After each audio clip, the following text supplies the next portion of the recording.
Imagine waking up one morning to a world where something feels off. The air is heavier. The forests are silent. The oceans move with strange precision, as if something or someone is watching. News headlines explode across the world. Trees attack logging crews. Animals coordinating against cities. Rainfall targets polluted regions. It sounds like the plot of a dystopian movie. But think about it. What if this wasn't fiction? What if nature itself decided that enough was enough and could punish us? Before you dismiss that as fantasy, let's face the truth. If nature had consciousness, we'd probably be in deep trouble. Because for centuries, we've treated it like a background prop in our story. A silent stage for human ambition. But what if the stage finally stood up and walked away? Now imagine this world for a second. A fisherman throws plastic nets into the sea, and the next morning his boat is found tangled, strangled by the same material he used. A mining company drills too deep, and the ground collapses beneath their feet, swallowing the machines whole. Entire cities that ignored pollution warnings wake up under skies so toxic they turn the morning sun blood red. This isn't random chaos, it's balance. Nature's justice.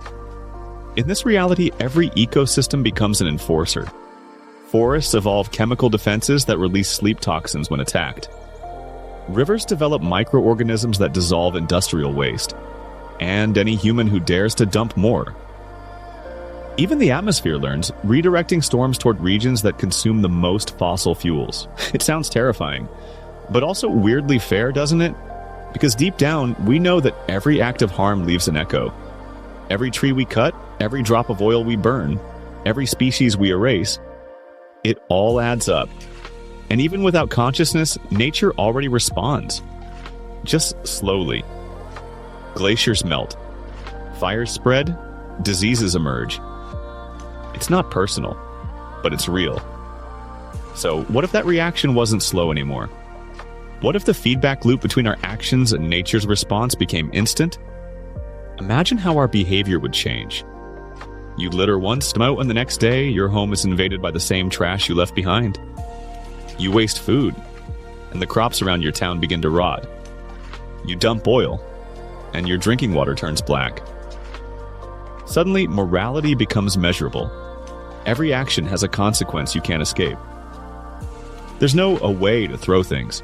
There's no pretending you didn't know. Nature becomes a mirror, showing humanity exactly what it's done. And maybe that's what makes this idea so fascinating, because it exposes something uncomfortable. We only start caring when the pain comes back to us. Now, imagine it goes further. Imagine nature doesn't just punish physically, but emotionally. You cut down a tree, and you feel it. You feel a stabbing ache in your chest as if your lungs are collapsing. You throw away food, and your stomach turns empty and hollow, like you've been starving for days. Every species that disappears leaves behind an echo in your mind, a sound you can't stop hearing. The world becomes haunted by our own guilt. Would we finally stop? Would we finally listen? Because right now, nature does react, but slowly enough for us to ignore it. The wildfires, the heat waves, the floods, they feel distant until they reach our door. We call them natural disasters, but they're not natural at all. They're consequences. And if nature could make us feel those consequences immediately, we'd have no excuse left. Now picture how society changes in that world. Governments would create peace treaties with ecosystems. Corporations would compete not for profit, but for approval from nature's systems. Like ancient civilizations praying to gods, except this time, the gods respond. Cities built from biodegradable materials that grow back. Cars powered not by fuel, but by symbiotic organisms. Even our economy would shift, yet because destroying the planet would destroy you directly. And yet, there's something poetic about that. For the first time, we wouldn't see nature as fragile. We'd see it as powerful. Not something to save, but something to respect.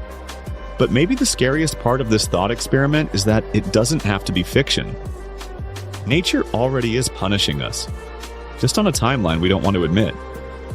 Rising sea levels, droughts, mass extinctions, those aren't accidents, they're messages. They're the quiet, patient way the planet says, "You've gone too far." We just haven't been listening, and maybe that's the real punishment.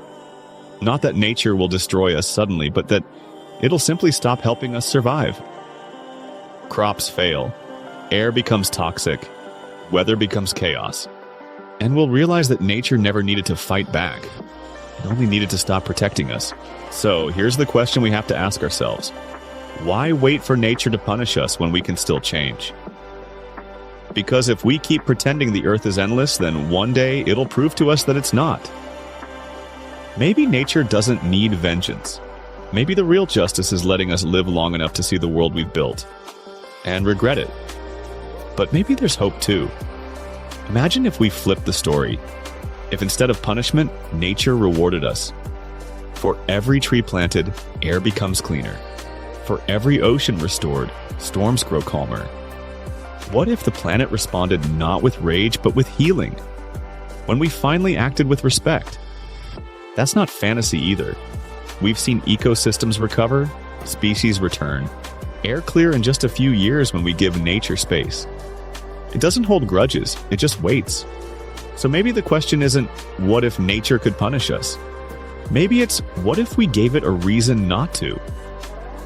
If that thought makes you rethink our place in the world, hit that like button so more people see it.